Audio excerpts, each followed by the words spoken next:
most notably Hootie and the Blowfish. I did some work with as a producer and did some performing with them. Some of you might know Darius Rucker, the lead singer of the band, if you like country music.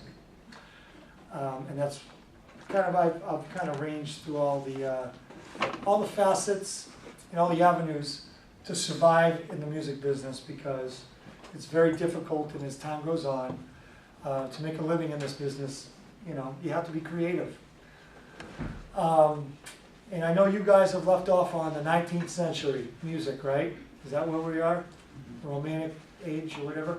We're going to fast forward a couple centuries to now, all right? 1 century, it's all right. What? It's not that far. But It's 21st century, so we'll fast forward and we'll talk about this. I have in front of all you, you have a page, which if you could, if you can get a pen or a pencil out, Psalm 2 will be changed to sunflower.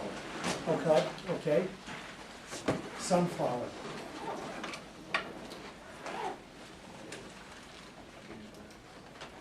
This will be a very unique class today.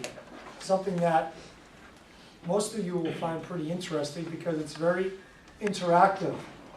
I get your opinions, and we have quite a bit of discourse through the class. Music's very subjective. Everybody has their own opinion on what they like. Like, you might like something, what's your name? Chris. Chris, what do you like? What are you listening to? Country. Country, all right. What are you listening to? Rap. So his music you don't like, and you don't like his music, or you both like everything. You like everything? What about you? Don't like his music, right. It's subjective, but it doesn't make him wrong or you wrong. And like I said in my last lecture here, it's like basketball. You know LeBron James is the best player in the world, or close to it, in the NBA. It's undoubtable.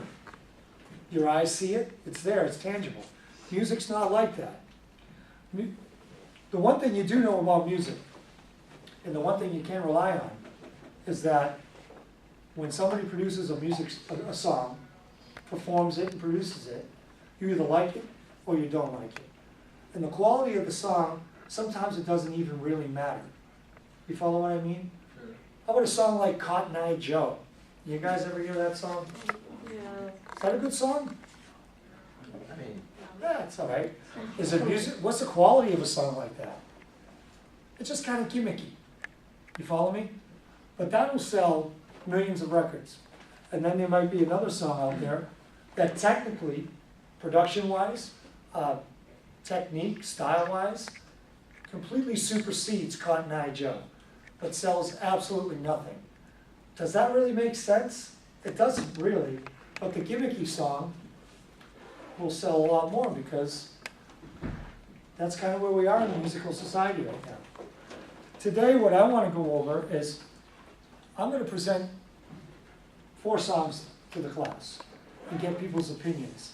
And Jeff, you're going to have to help me on the order of this. What is the first one? Is it not the market, but genre.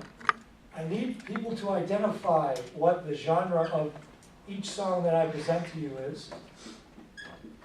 Number 2, I need you to gauge what the marketability is, and I'll describe what that means. There we go. Number 3,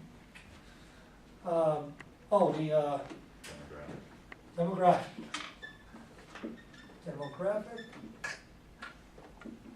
And number 4, your overall rating.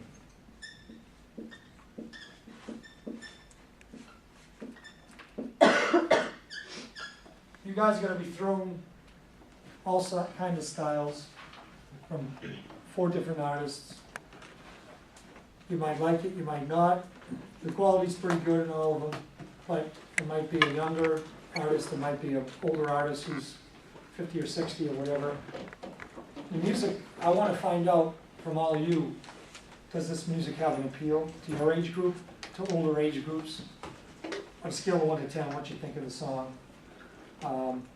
It's all over the map, so your opinions are greatly welcome here, and I'm going to go one by one. How many do we have in this class? 1, 2, 3, 4, 5, 6,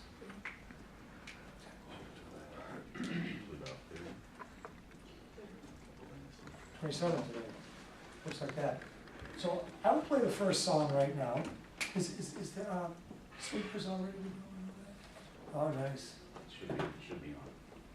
And I'm gonna go start with you, and go up and down the rows after we hear the song.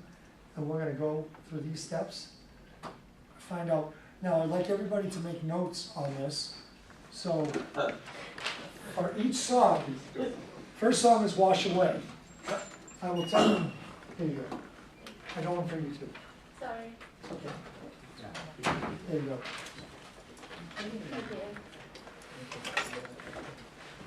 First song is Wash Away. So after we hear the song, you're all going to give comments. But then I'll answer these questions. I want you to write down the answers that you give. Marketability. Oh, I need to describe what that means. Marketability, when you hear a song, is it something that potentially will sell, in your opinion? Would you hear it on the radio, and would people actually buy it? That's what we want to know from each one of you. So I'm going to get this first one. I'm going to tell you the artist after the song is done. Yeah. Most of you might not know who this artist is, but What's demographic mean? demographic means kind of the age range. So if I play the song, I'll ask you, what's your name? Joe. Joe, I'll say Joe. Who do you think this song appeals to? Teenagers, adults, senior citizens, whatever. Okay. Can you guess it? I don't know. We had some interesting comments last class.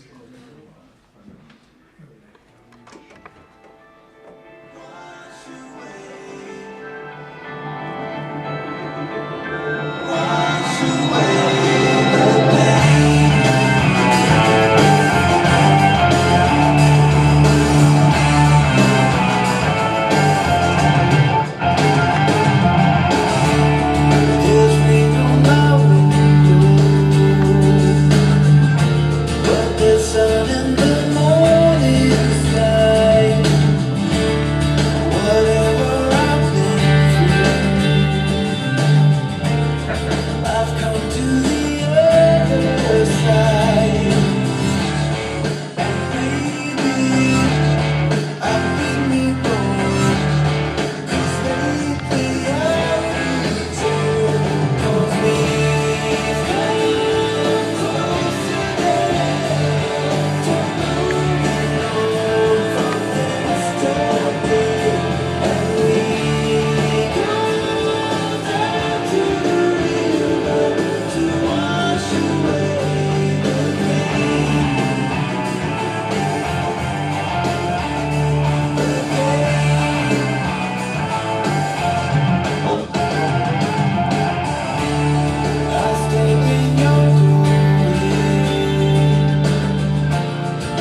Alrighty, I'll start over this side of the room, we'll go over this. Now, what's your name again? TJ. DJ. What genre do you think that might be? Rock. Rock? Okay. Is it marketable? Did you ever hear it on the radio in your head? Do you think you can? Yeah. You think so? That's it, so. Demographic? Like teenagers. Teenagers? Younger. Younger? Okay. And overall rating, you're like a scale of 1 to 10, where do you think that lands? It's all your personal. 2. 2 for DJ. Joe? I said rock too. Rock. Marketability? Yeah. Is radio friendly? Okay. Demographic? I said like teenager to adult. Teenager to adult. Overall rating? 4. 4. All right. So we got a 6 out of 20 over here now. What's your name? CJ. Hey, CJ. What do you think? Rock. Rock, marketability? Could you see it on the radio or Nah. no? Demographic, like the age range that might No. appreciate a song like this? Older adult. Older? Over 30 or over 20 or 20. 20s, 30s? What's your overall rating, 1 to 10? 3, okay. What's your name? Danny, Hey, Danny, what are you thinking? I said, genre, I said indie or like acoustic rock. All right, I like the indie one, I haven't heard that today yet, that's a good one. Yeah, Marketability, I said definitely not on the radio. not on the radio. No. Okay. I said it should be for older people, like mid-30s on.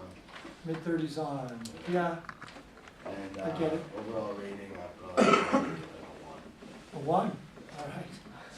This song has gotten a beating today, it's, a 1. Horrible song. sorry. I didn't write it, I swear to God. Nothing to do with it, I'm just facilitating. But it's good to get your opinion, I appreciate it. What's your name? Chris. Hey, Chris, what do you got? Said soft rock, the genre. Soft rock, okay. Could play the radio, I think. Uh-huh, Demographic for older people. sure. And ratings 3. 3, okay. Devin. Hi, Devin. And I said rock. And it could be marketable. And then older teenage. And then a 4. It's funny because I hear some people saying that they could hear it on the radio, but then they give it a 2. So you're like saying it, all right, well, it's pretty good. I've heard worse songs on the radio. But it's a 2. Like it. I've heard No, worse I- songs no, on the it's- radio. What's that? I've heard worse songs on the radio. but- Yeah, no, it's interesting, because generally if you like it, you might say it's radio friendly. If you don't like it, it's crap, we're gonna get on the radio, you kidding me?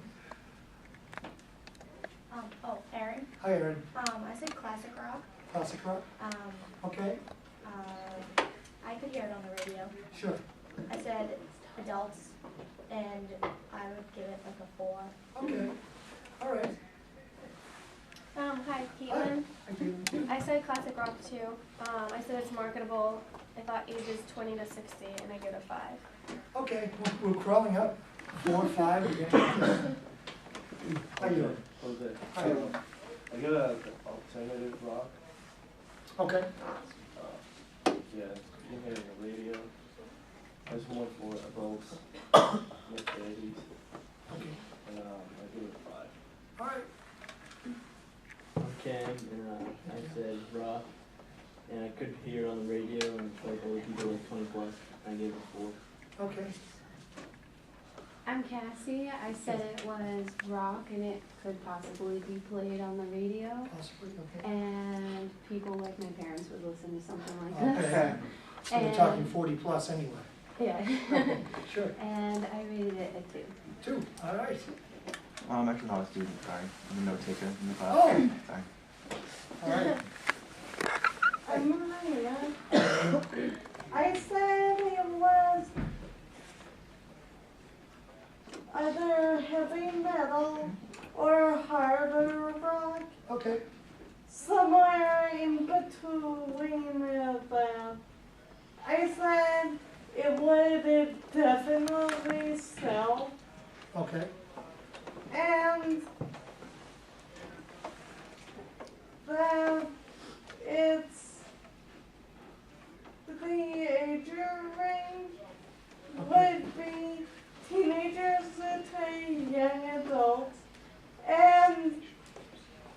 gave it a 10.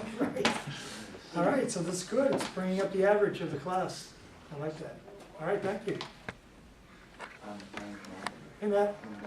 I said that it was rock, Okay, and I said that it would probably be on the radio. yes, The demographic is teenagers to adults. I gave it like a 4 or a 5. 4 or 5. Okay. All right, we're getting up there. Hi. I'm Coco. It's rock. It's rock? Marketable. It's for teenagers, 20s, 30s. I think it's for guys. It's for guys. Yeah. I can see that. I Give it a 2. 3? Okay. Last minute change of heart. From 2 to a 3. All right. I'm Queen, and I think it's a rock music, and I think it's probably for adults. And in my opinion, it's not. I think the rhythm is not remarkable, so I don't think it's really clear on the radio. And the rating I just give 2. Give it a 2. I'm Helen, and Hi. I think it's rock music. I think it's marketable, and it appeals to teenagers, and I give it a 4. 4? All right. Boy, a lot of 4s today, huh? I'm Victoria, Hi, Victoria. and I think it's rock music, Okay. and I think it's marketable. It's for teenagers, and I will give it a 3. 3. Okay. I'm Tammy, and I think this is rock music. It's not marketable, and it is for teenagers. And the overall rating is 2. 2. Thank you. Yeah, I'm Gavin. I think song was rock music. And yeah, there's a marketable of it. And it's about teenager to adults. And I really is 5. Okay, so you think it's a 5. All right. All right. What's your name? Keith, Hey, Keith. I said I was turning rock. It would sell. You probably hear on the radio. I think it appeals to only older teens to adults, Okay. and I gave it a 3. 3. All right. Hi. I'm Pam, Hi, Pam. and I said it was rock music, and I said it was marketable, like 20-year-olds, and I gave it a 4. All right. Is that elusive 4 again? Hi. Hi, I'm Elise. I said it was rock music, and I think it's marketable, and it appeals to teenagers to adults, and I gave it a 4. Okay. My name is Claire. I said it was rock. It would probably be on radio. Teen to adult, and I give it a 4. 4. I'm Kayla, and I think it's rock also, and I could hear it on like a rock station probably only. I think it appeals to like the homey thinking, and I think it's Okay, so you like it better than something else. Okay. I'm Cody. I said it was rock. Okay. I said it was marketable. Could be played on the radio pretty easily. We're mostly sent towards 21 to 35. Okay. For males that are probably getting out of bad relationships with Okay. drinking, wash with pain. Yeah. So, Yeah. And I give it like a 7. But I'm not really basing it on what I like to listen to. It's just Overall quality of, Yeah. of what you think somebody who would, yeah. Yeah. Just the average listener. Yeah. So 7. That's good. I'm ready. Hi. Hi, I'm Stephanie. Hi, Stephanie. I said it was alternative, Okay. and then I said it'd be marketable. I could hear it on radio. And I said it's probably for around like 20 to 30-year-olds. Sure. And I gave it a 5. Okay. Fair enough. Hi. I'm Kyle. Hi, Kyle. The genre to me just kind of sounded like, you know, I don't know, it just sounded like kind of cheesy rock. Like somebody that used to probably be pretty successful 80s? back in like 70s, 80s. 80s. Yeah. Stephanie has those 80s overtones. Is it somebody that was like in a bigger band? Like, I'm going to tell you right after your opinion. I'm going to I tell was you. thinking it was like the dude from the Eagles. Right? What? Is it the guy from like the Eagles? Now, how would you know that? I'm pretty good at getting music. But I don't know, it just sounded like he was just trying to make like a, like just a, Solo album? yeah, like, but like modern, and he's just really like got the wrong idea. So he's almost forcing the issue. It's not who he is. Yeah, It's exactly. just trying to get I feel more. like he shouldn't be Sure. doing it. Marketability, I mean, I feel like it's probably played on like some radio stations, but like, Had you heard it before? I think I've like, I don't know, it just sounded familiar. Yeah. And the demographic, I feel like it's just like 30-year-olds. Yep. Like kind of think it's cool. And overall, I don't know, I'll give it like 2 or 3. Okay. So that, I'll write down the artist here. Song number 1.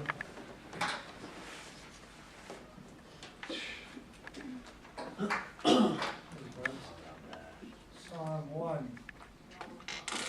Don Felder. Anybody know who Don Felder is? He's like a lead guitarist. The former lead guitarist of the band The Eagles. You know who the Eagles are?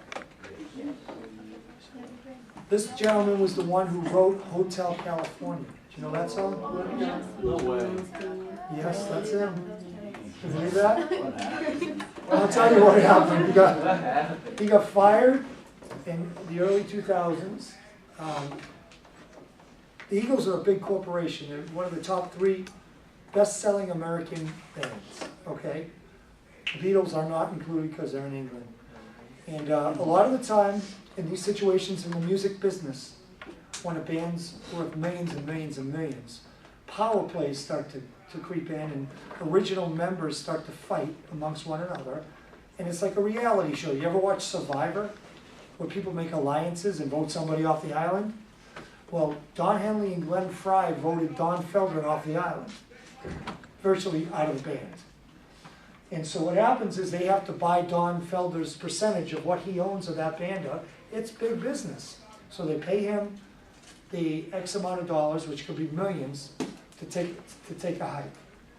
And then they never talk to him again and kind of put him out in his own little, wherever they put him.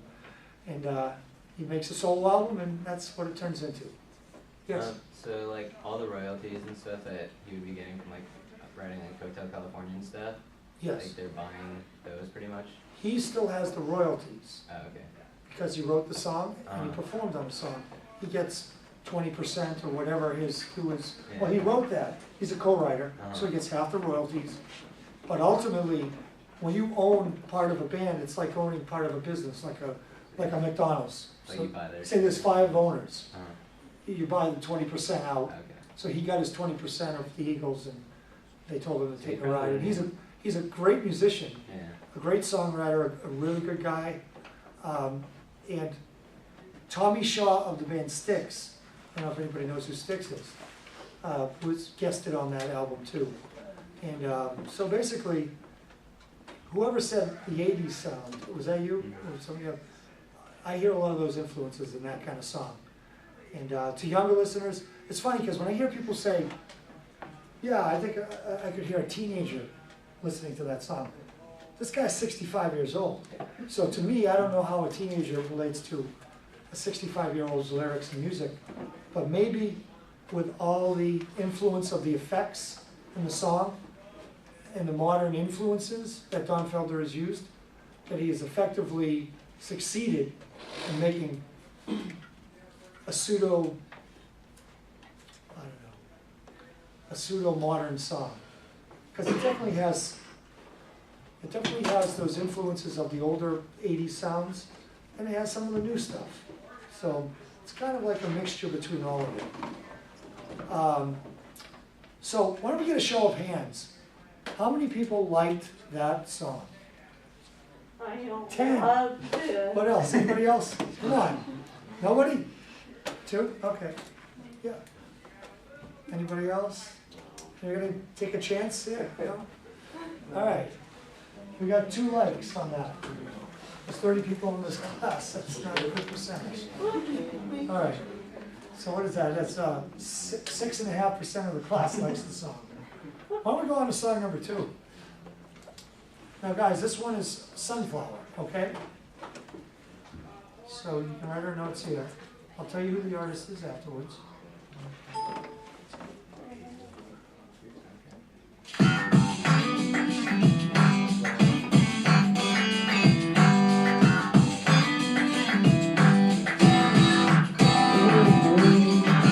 Sunflower, she's more beautiful by the hour. She's my sunflower.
And always did wonder why Daddy said it's too high. Sunflower, stay with me forever.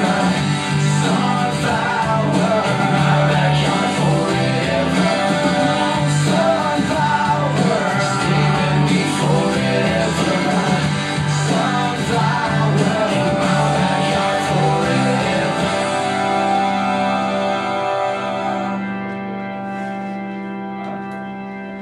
All right, we're back over to you, Chris.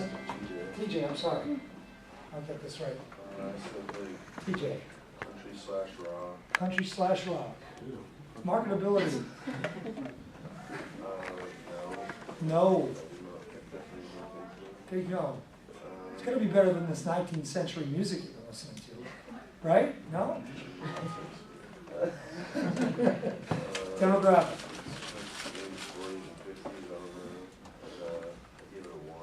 a one, all right, all right. Right, can we see more than a one in Joe, right? Yeah, Joe, what do you think? I said the same thing, I said country rock. Country rock, The marketability, I said no. hey, it's subjective now, right? The demographic, I said like young adult, Okay, and we're gonna get rid of 0. 0, but it's a 1 to 10. There's no 0. 1 to 1. A 1, all right. I gave it, I picked like soft rock kind of for the genre, I guess. Sure.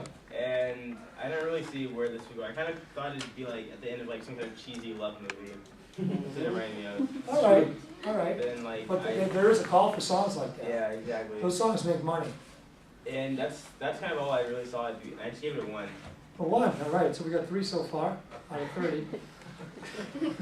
This guy's got more than a 1, right? Yeah. All right, good. Me too. No, it doesn't. A 1.1. I said country. Country? Cannot be played on radio at all. No, no, not really.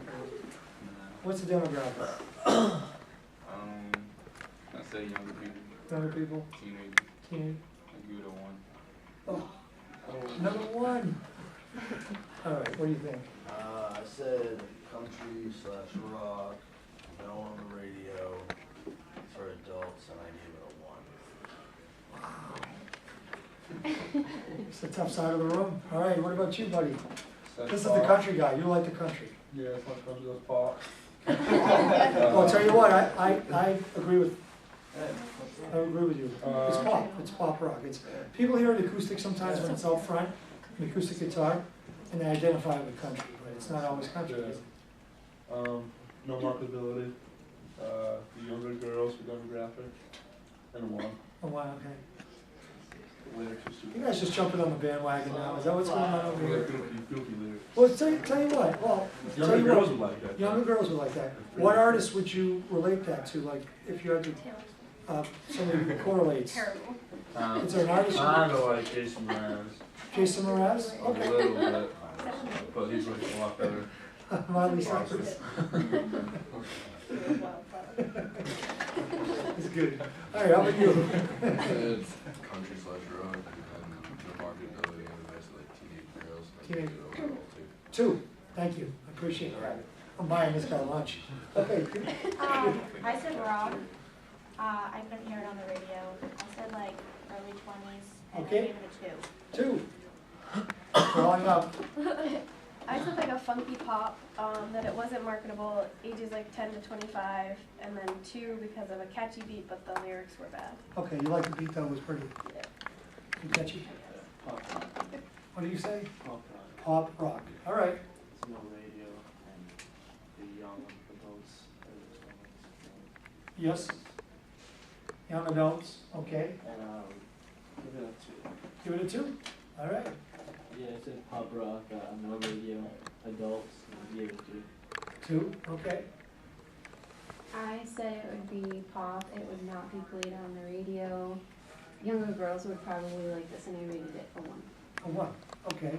So I think this side of the room, it's hands down that they think it's a girl tune, like a younger, like, in the vein of like a Drake and Josh type of vibe. Yeah, it was Drake and Josh. You find it? Yeah, nailed it on that. Is that what? Yeah, he really did. You think so? It's very Drake and Josh. All right, I'm gonna have to give this guy a call and let him know. what he's in for, what his future's gonna be. Hey, I said country rock okay, slash pop rock.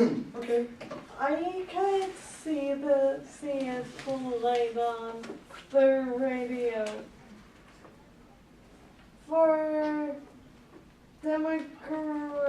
For demographics, I said preteen to adult.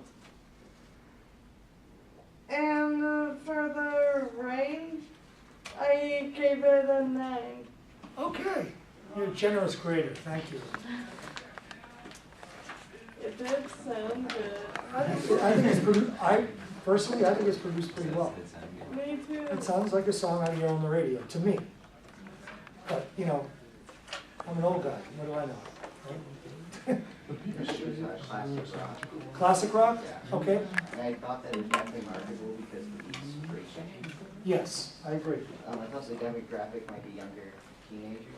Okay, And not sure what I'd rate it, because I thought the beat was good, but the lyrics were a little cheesy. okay. So you can't give it a rating? Yeah, I'm not quite, because I like the beat. You're uncomfortable giving Yeah, it? but I'm not sure what I would. Why don't you just give it a 1, everybody else is. The Okay, do that? beat was good, but the All right. lyrics were. All right, so I'll put you down for 1, all right? The beat's good though, you're right, and it does. The common theme, it sounds like people don't like the lyrics so much, they feel it's kind of bubblegum almost, and, yeah. I mean, what are we listening to on the radio, on pop radio though now? Are we listening to Shakespeare in the Park, or are we listening to bubblegum, you know? Well, I mean, you gotta ask yourself that question, you know? I guess some of the country tunes, you can say, a lot of those are pretty cheesy, aren't they? The lyrics? No, the lyrics? No? All right. Well, the Rascal Flatts have some good stuff. Yeah. But some of the, you know, the heavy, we'll talk about that later. What do you think? I'm sorry, what? Pop. Pop.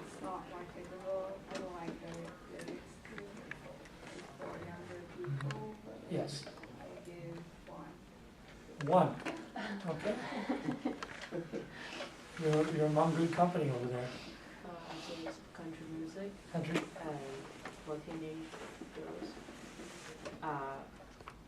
It's not marketable and because the lyrics is too annoying.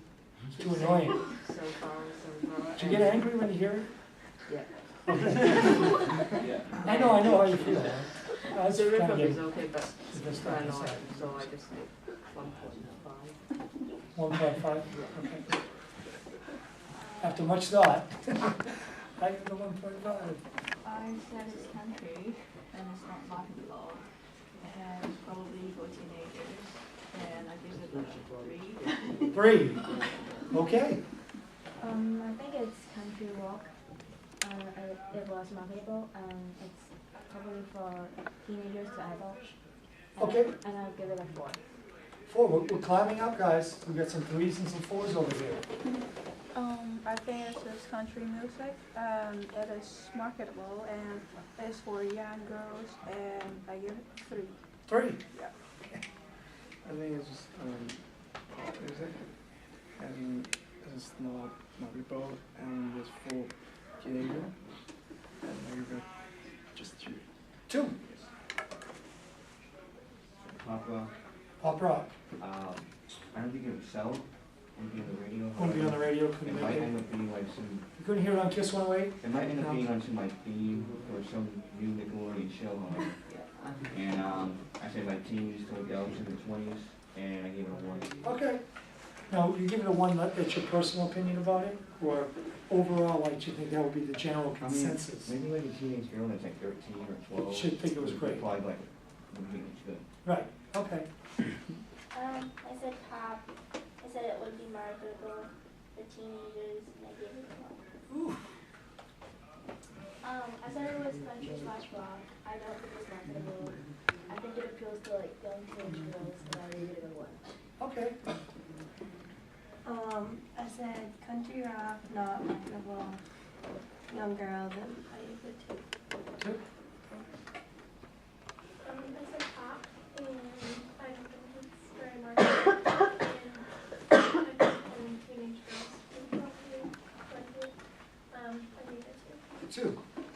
you went from a 6 to a 2. Yeah, I How's your like first one? lyrics. That's funny, listen, this is good information because everybody has a different opinion of why they don't like it, which is, for a songwriter, which I had nothing to do with it, but it's just helpful because people, when you write a song, I mean, I think many people agree they like the beat to the song, or it's kind of catchy there, and even the melody, but there's certain things that are turning them off big time. And that's the magic of being able to, he can actually derail this song, go back to the drawing board and make it different if he wants to. A lot of the time, when you get that good input from, that's why there's co-writers. Do you ever see a song that's written by 3 people? You ever seen 3 names on a song? The reason you do is because the main writer gets writer's block, or he feels like the song's gonna go nowhere. And he gets another person involved, and then sometimes the 2 of them look at each other and go, oh, you know what, everything's great, but we need a bridge, we need that. That's when the collaboration really, helps out. Said pop rock, marketable towards more Adam Sandler, Ashton Kutcher loves comedy movies. Oh. Just be cheesy in the middle or at the end. Oh, And yeah. geared towards 17 to 25-year-olds. Okay, Give her a 4.5. okay, 1.5. I said it was alternative country. I said it was marketable, like, I could see myself, like, cruising my Jeep with the windows down, like, listening to the song. Like a on summer Hannah day. Montana party in the USA? No. I don't think it's like that at all. Because I'm gonna get No. I was being facetious about it. Okay. I said it appealed to like teenagers, and I gave it like a 6 or a 7. I liked it. I thought it was cute. I did too. Did? I just thought it was because I was old though. I thought it was cute. She was like, I did. Okay. This guy knows what he's talking about over I there. I kind of just felt the same way I felt about the first song. I mean, but you can tell, this person's definitely like a little younger. Yes. But I mean, the genre was just kind of like cheese, pop rock. I mean, there's always going to be a market for it, but I don't think it's like anybody who really understands music is really going to like be into it. The demographic is just like between like 20, 30, 40, you know. So you think it's even like adults would appreciate a song? I mean, I could see just like moms like loving that Yeah. song. You know what I mean? It's just like a very like Soccer moms? Yeah, Soccer moms? exactly. Yeah. Just cruising really down. Well, can I tell you, there's a correlation between soccer moms and 12-year-old girls. A lot of the time, a lot of soccer moms and the 12-year-olds listen to the same thing. Yeah, because they try to be kids and They they're like do. with their kids. Yeah. They listen to, whatever they're listening to on Yeah. Kiss 108 or the pop channels. I just thought it was kind of like cheesy, like bubblegum. I just said bubblegum. I didn't really like lyrics. Just like any like acoustic guitar kind of strumming is just so you like, It's probably refreshing you telling me this too. Why don't we get a show of hands on who liked this song? she's embarrassed. I'm not embarrassed. It's just I that like I it don't too. Okay. Let me put, Jeff, get your hand up. Come on, Professor. He loves it. That was me singing, guys. He wrote the That song. was me. Thanks a lot, Okay. guys. I kind of broke my heart a little. So, Brian, so guys, you should hear this because this is fascinating. The other class. So Listen up, guys. Listen. So the other class, this is very interesting. The other class is very quiet. And we know, we kind of see the groups that congregate because this class is so loud on a daily basis and little conversations. But it's fascinating. The responses in the other class were entirely different because no one really knows each other in there. They sat there, they give their honest feedback. The first thing I saw from everyone in here is, and this is interesting, you should hear this because I asked you before. Yeah. Do they do this? Do they give test subjects when they're trying to get a good hit or something? Do they play it in front of an audience first and give feedback? So in an audience like this, it influences. Some of the first things I see is you're looking for reassurance from someone, a friend, to see, do we like this or not? Is this cool or not? And if the other person's, oh, this sucks. It's like, oh yeah, you're right, it does. But it was fascinating to see in the other class. They don't know, and they don't care what the person next to them thinks. And that's fascinating. Because I saw some people changing answers, not like we're gonna look, but some people changing answers as the class goes around the room. So that would be in response. Well, I agree. When I because said, can you give a test audience to see if people like it, it should be like a private ballot. we or a talked silent about ballot. that, we talked about Because that. it affects how we perceive, and if you hear someone that says, oh, this is horrible, by the time it gets to you, you're all, you know what? Maybe it was. Maybe I heard it, my initial reaction was, maybe it was skewed. I thought it was okay, and now I agree, it wasn't very good. So that's fascinating, because we Oh, talked is about that, that's your opinion about that song? No, I'm just saying, as it goes around. Oh, you know, okay. Someone who hears enough, it fascinates me. Well, the one rating spread like wildfire over here. Right. It's almost like, you know, one of those Well, and only wildfires because the in other class California. is so different. But just think, it's crazy to see all TJ the gives a different. 1, and then before you know it, the next 7 guys give it a 1. And not that, you know, he gave it a 2. And I appreciate that. Because then it started to open up the floodgates. And then it led to some 3s, which was really impressive.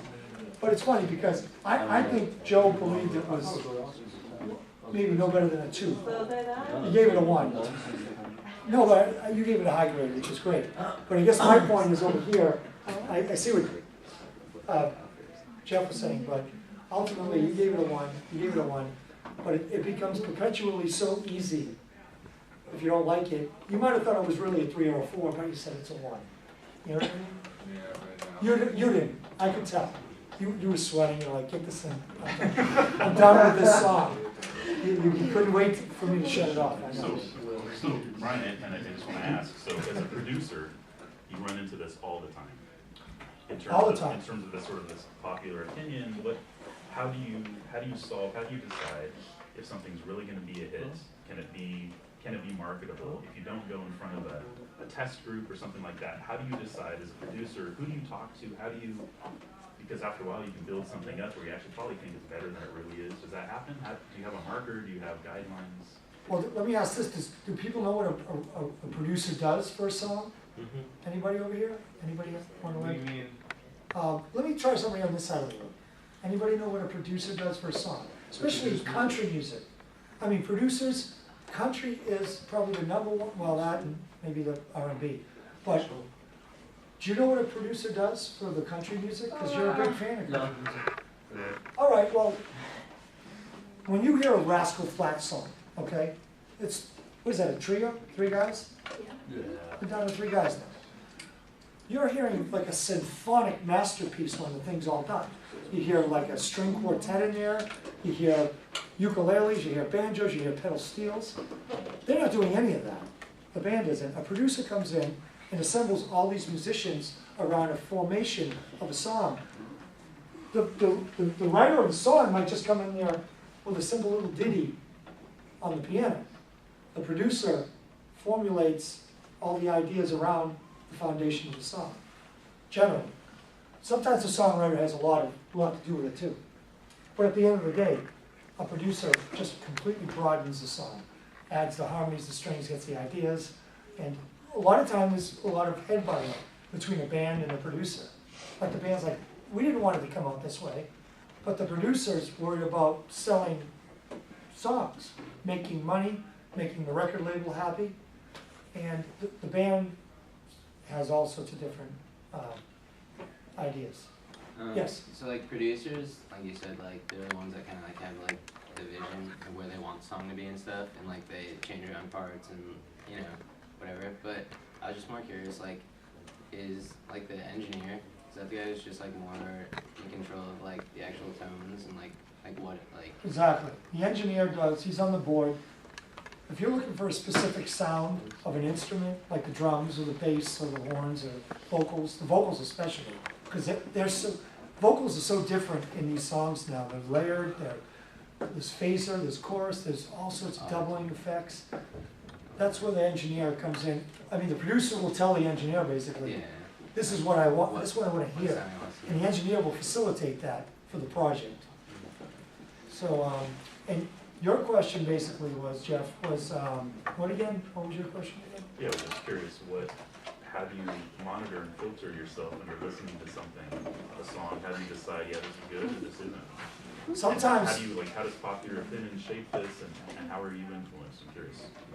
Well, as a producer, a lot of the time, you want to put your best foot forward.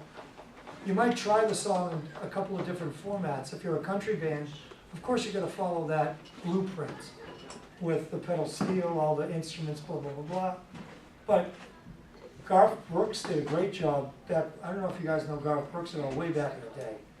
He started bringing out some really heavy distorted guitars and power chords, and, you know, he got influenced by rock influences. You know, there's a lot of ways a producer can come in there and just try to put in a different influence to a song and make it almost like a totally different category. You know what I mean? You ever hear songs and like, boy, I've never heard those kind of ideas. That's what a producer can do for a song. So, and they can get swayed by what a record company wants them to do. They can get swayed by what a band wants them to do. At the end of the day, they have to be at peace with the project because that's their job. They have to come up with the way the song is going to be the most successful. And a lot of the time they butt heads the most with the band because the band are artists, and this is their baby. This is what they've crafted. You know, so that's what. Let me get to song number 3 because now, guys, this one. Let me see.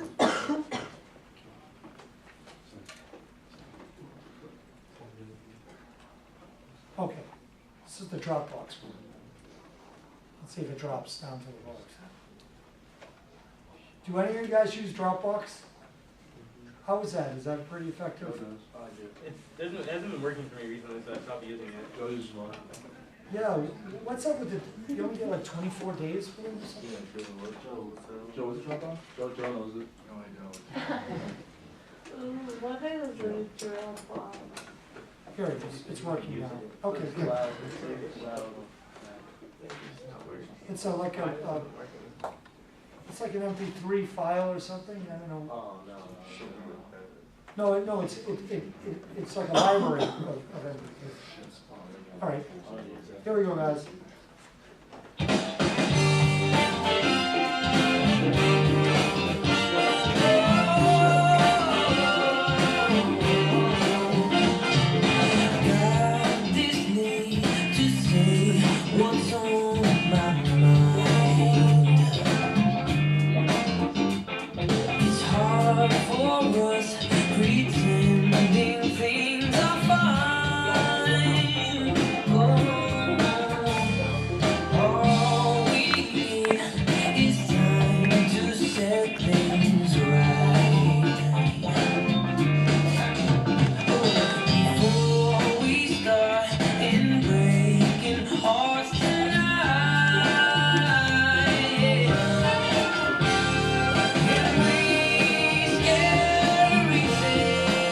Song number 4, by the way. 4? Yeah. Song number 4. What? Step 3, but we'll go back to it.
right, sacred ground. TJ, I said jazz. jazz, No.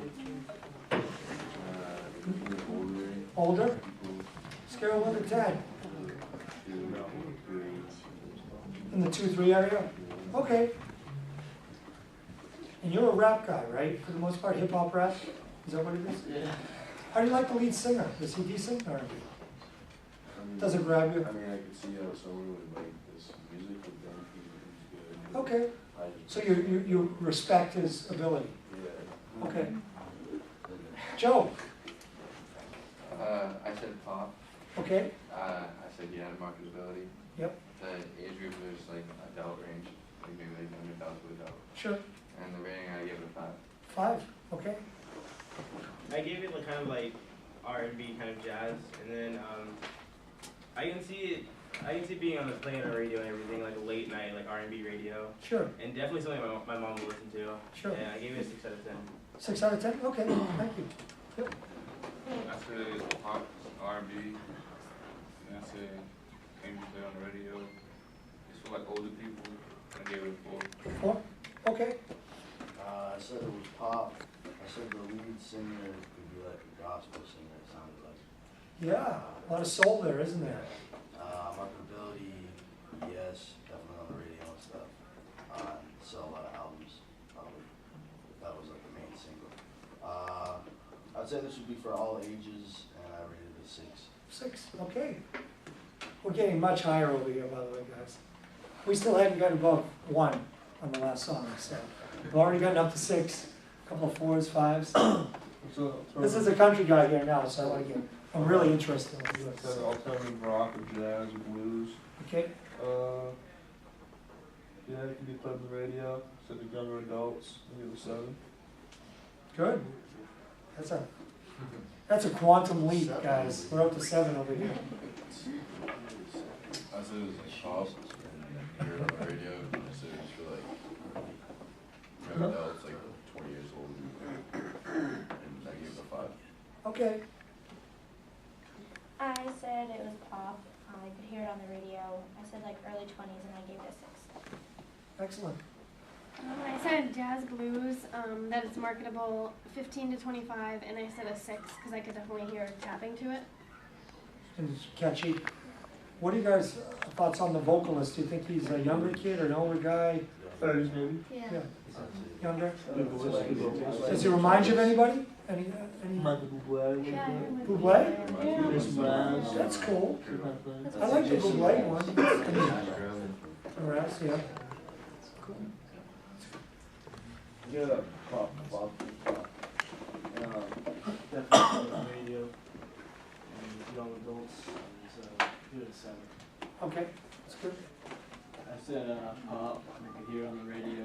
You know, like adults would listen to it, and I gave it a 5. 5. Okay, what's the demographic? Adults? Yeah. What number would you? Probably like 40 plus? Okay, that's fair enough.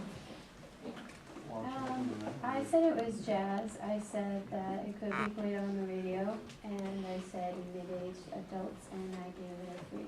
Okay. I said a classic rock, slow pop rock. It could definitely be heard played on the radio. Okay. It's the demographics would be it would start at teenagers, so I guess 13, but going on, I think most stages will like it, and I gave it a 9. 9? Okay. Good number. I thought that was pop. Okay. And I can't really see that being played on the radio much. Yeah, okay. So, demographic is young adults. Okay. And I gave it a 4. Okay. Sounds good. I think it's pop. I could hear on the radio. I think it's all ages, and I gave 6. 6. Alrighty. I think it's mix of jazz and pop music. And it's for adults. Is it marketable? Yeah. And I You'd give hear it on the radio, sure. And I give it A 4. What's the demographic? Age range? Adults. What number, what's the threshold? Like 20, 25, 30, older, younger? 35? 35 and older? Okay. I said it's pop and it's marketable, it's quite catchy. And I said it's for teenage to adults and I give it 7. 7, okay. I think it's pop rock. Pop rock? And it also marketable. And it's for 20 years old to 30. And I will give them 3. 3? Alright. I think it's kind of R&B and it's marketable and it is for 30s to 40s and I give it 5. A 5. Okay. It's a pop Pop. and it's marketable, and I think it's for cater to adults, and I give it 6. 6 for the vocal. 6 for the vocal? You like the vocal? Okay. You like it, but you give it a 6. Is 6 a good rating? 6 is enough. What? Thank you. Okay. What's the demographic again? Cater to adults. Okay. Sounds good. What's your opinion? Jazz. It's marketable, will be on a gas station, maybe gospel. Okay. The simple ground part kind of stuff out to me. Yeah, sure. I think we'll go for academics, 40s or 60s. Okay. And I need a 5. 5, all right. Okay. I said jazz, and it was marketable, 20 years and up, and I gave it 8. Nice, you like it, huh? Okay, good. I said it was like blues rock, it's marketable, it appeals to like 50-year-old, no? 50 and up? Yeah. Okay. And I rated it a 4. And a 4. Okay. Does anybody over this side of the room connect with the vocals or anything like that as far as appreciate the style of it or? I like it. Yeah, you do too? Yeah, okay, I gotta get to you guys, I'm sorry. Because last, Oh, alright, I said it was like jazzy rock. It could be marketable. Demographic is like adults, like 40. sure. Your parents? I wrote adult parents. Yeah. And then I gave it a 3. Okay. What do you listen to normally? I don't know. I listen to all this stuff. If you have one station to go to an island with, what would it be? Country. Country? Yeah, okay, just curious. It's not a right or wrong answer. It sounded like soft or punk. Okay. And I took it on the radio. I think it has a range from like young adults and from middle-aged adults. All right. And, well, every time the music reminded me of like Stevie Wonder. Stevie Wonder, another one, Jeff. And, I mean, You like it a lot, huh? That's great. That's good. Absolutely. Michael Bublé, is that right? It's maybe a cross between Stevie and Michael. I can hear a little bit of the Michael Bublé texture in there because, I don't know, it just seems like some of the way it's very soulful at one point, and then another point, it's kind of straight, like how Michael Bublé goes. You know, what do you think? I said pop R&B. Pop R&B? If you heard on the radio, anything you would hear Michael Jackson on, anything like that, because that sounds almost exactly like him, but it's just key-like sounds that he makes constantly. I'd say anywhere from 20 to 40 would listen to that. Sure. Then they went for any demographic. He's all over the place, right? And I gave it an 8.5 because I enjoy the lyrics, the sound of it. Yeah, it's quality stuff, yeah. I thought it was pop. I said it would be marketable because, like, I don't know. I thought when I first heard the beat, I thought it was going to be, like, faster, and then his voice came out really, really slow and, like, dragged out. So I don't really like that. And then I said it would probably appeal to the adult audience, and I gave it a 3. Okay, so it wasn't your cup of tea. Yeah. Okay. We'll get you a copy of Sunflower. I don't mean that. No, that's a good, I like Sunflower. I'm proud to say. I'm sorry. Hey. No, I thought the genre was just like, just kind of reminded me of like, you know, jazzy, pop, funk. Just like, I just pictured like Berkeley kids playing it. Oh, okay. Does it remind me of like early Maroon 5 kind of? Yeah, like Sunday morning Yeah. kind of like feel. early, You know Sunday morning? Yeah. You know that song? Sunday morning, yeah, Something that's, like that. it definitely has that feel to it. I But mean, Sunday you morning is reminiscent of Stevie Wonder. Yeah, in a way. exactly. So, And you, I mean, you can tell that all the musicians, like, you know, they're just like good musicians. Marketability, I feel like, I don't know, this is like, I like this genre of music just because like that's what my band kind of plays. It's like anybody can kind of get into it just because it's like feel good music. Sure. And then, Upbeat. yeah, overall rating, I would give it like, I don't know, like 6 or 7. what does the vocalist remind you of? The vocals just remind me of just like a voice major at Berkeley. I don't know. Yeah. You know what I mean? Just I like mean, is there a famous singer you could assimilate that to? I guess like the Michael Bublé, like Josh Groban, Michael Jackson. I don't know, just a bunch of different like kind of. Do you guys know a band called Earth, Wind and Fire? Yes. Is that No. That's like so strong. Do you like them? That's like my favorite band. That's like one of my favorite Does that remind you of them at all? Yes. I'll be Yes. home. Yeah. You hear that? Everybody? Yeah. Husband Seal. Earth on Fire. Seal. Feels good. Feels great. All right, guys, I'm going to tell you who this band is, all right? Song 3. It's called Secret Ground. Song 4. 4. Well, okay. I'm going to get technical on me. CTA is the band.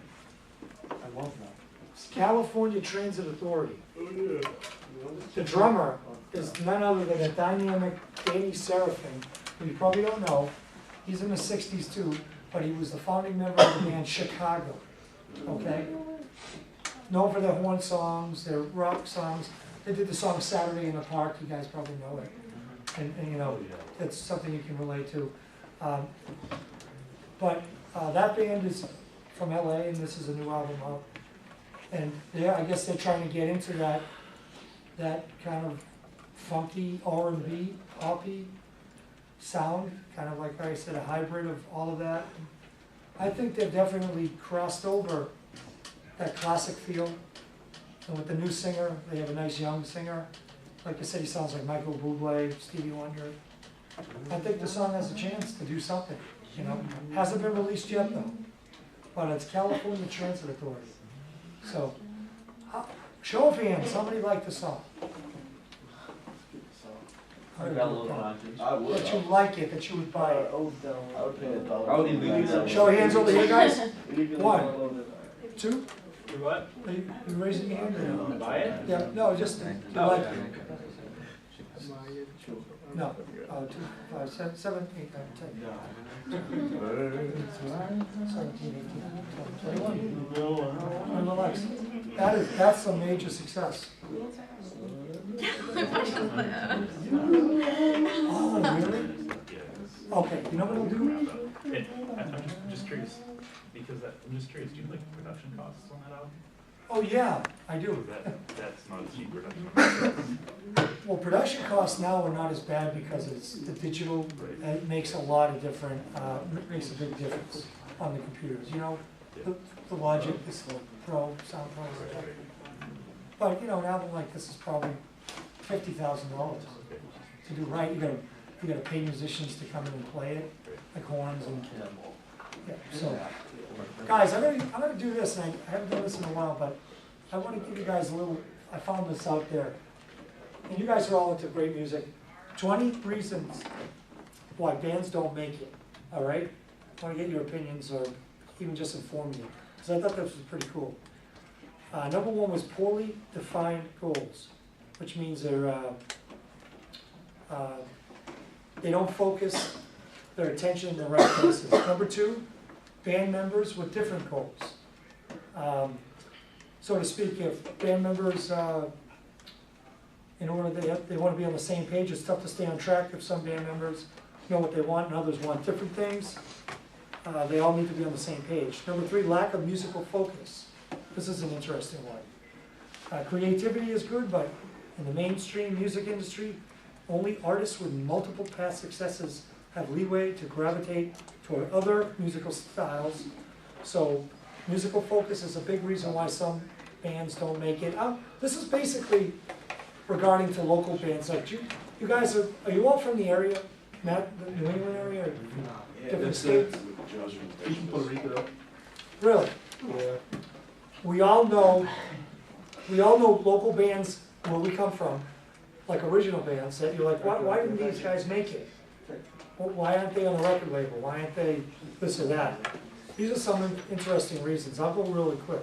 Number 4, poor work ethic. We all know what that means. Number 5, some bands are waiting to be discovered. Nobody should ever wait for anything. Nobody's going to hand a record contract to you or anything else. You've got to go out there and get it yourself. Ineffective artist management or listening to good management. In the music industry or movies or whatever, you're only as good as the people that are advising you and have the experience to do so. You know, just pick up some guy who took a couple of college courses and has no credibility. Okay, number 7, working with people who don't have contacts in the industry, self-explanatory. Contacts in life, not just music, get you where you need to be. I'm sure Professor Jeff here has had numerous contacts to get to the places he has been. I have too. I've been fortunate enough. As you guys get older, you'll see that making friends and contacts is your most important asset in business alone. Signing with a label with inadequate funding or poor distribution. What that means is you don't sign with Skunk Records up the street just because they say they're a record label. You got to see what their history has been. Number 9, lack of live following. A band could be the best band in the world. They're only as good as the people that come to see them. I've seen bands that bring in 300 people, and they're terrible. They're awful. I brought the analogy up in the last class. Do you guys remember William Hung? She Bang. That guy is still out there. He's making it. He makes $10,000 a corporate performance. So corporations will bring William Hung in. You guys remember American Idol? Yeah, he couldn't sing, but he was just a gimmicky kind of quirky kind of guy. He goes around all over the country for $10,000, sings to karaoke tracks at the corporate function. People laugh at him for 45 minutes, and he walks away $10,000 richer. I want to do that. Sing She Bangs. All right. Number 11, poor networking skills. Okay? Poor networking skills. Self-explanatory. Well, I just said contacts, making friends. Name of the game. Hanging on to ineffective band members. If the guy just can't do the job and he's bringing your band down or your music down, if you want to advance, you better not stay with him. Dated musical style. We just talked about this with song number 1. Some people thought that Don Felder's song was maybe like a little too 80s. Wouldn't get any marketability because, or exposure because they just felt it was too dated. How about a dated image? If you go out there looking like Twisted Sister in the year 2013, you're not going to get very far. Lack of radio-friendly songwriting. We all know what that is. Like in country music to me, a lot of it sounds the same. It's the same formula. So is rap music though.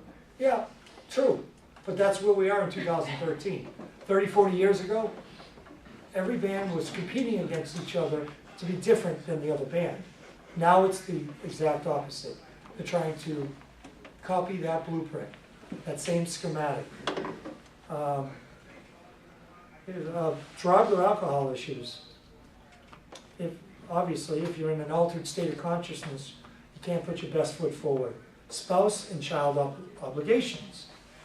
If you have a child and you're trying to make it out there, it makes life a lot tougher because that's your first priority. Being in a band or being an artist or an actor or whatever and trying to make it big time, you have to basically put that as your first priority and be able to leave or go somewhere at the drop of a hat to advance your career. Number 19, impossible to work with. That's easy. Can't be that way. Number 20, not understanding how the industry works. Another one. So I thought that was pretty interesting. 20 reasons why bands don't make it. So that's about it, guys. Awesome, great. Thank you. I put Ryan on the camera too. I put Ryan.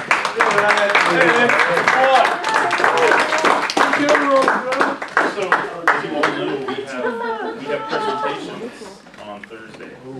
Who is up on Thursday? Raise your hand. Awesome. So here's what you're gonna have to do. Everyone has to be aware of this.